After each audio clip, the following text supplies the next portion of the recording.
I started my EMT life volunteering with Baltimore County Fire Department. I got started in the ambulance space. I didn't like where the ambulance world was going. There was a loss of focus on the end user, which is who I was, right? I was that end user for 10 years and felt there was an opportunity to do it better. There's not a lot of space inside of them, so we have to constantly think about how we can maximize the space for the end user and without sacrificing the structural integrity of the ambulance. I like to hear feedback from people, what he likes, what he don't like, what he wants to see. I mean, maybe some improvements and what kind of improvements. Trying to make it so that you have the maximum opening heights and the maximum opening widths so that you can enter and exit the vehicle in a manner that you're most likely to not hit your head against the bulkhead or not step out into the street and twist your foot as you're exiting the vehicle. These are details that we agonize over as we engineer our trucks to make them user-friendly. We do those things at a level that other companies just don't.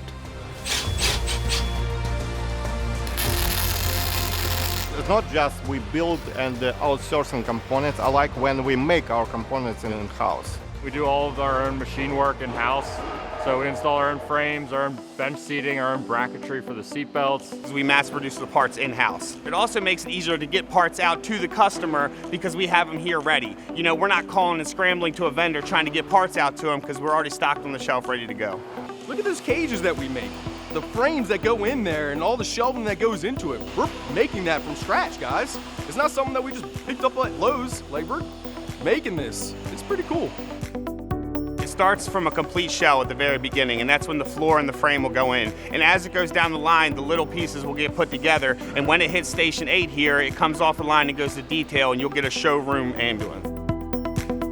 It's very rewarding seeing an ambulance go from a shell to a complete showroom, white-gloved ambulance within a week and a half.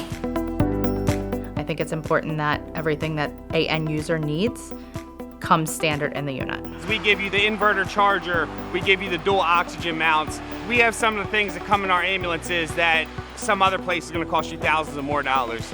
It's really cool. People come in here and they see the stuff and they're like, is this an option? Is this an option? And we're like, no, that's standard. You get that already. We have a 3-year, 36,000-mile warranty that comes standard with the vehicle.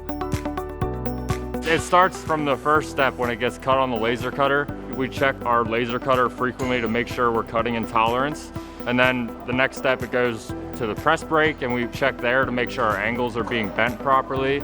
And then even from there, we go to the welders and we check their work after they weld it to make sure everything's lining up and it'll be installed correctly once it gets to the assembly line. Yeah, we gotta be precise. Our tolerance is half a degree. So like the press brake, our tolerance is half a degree.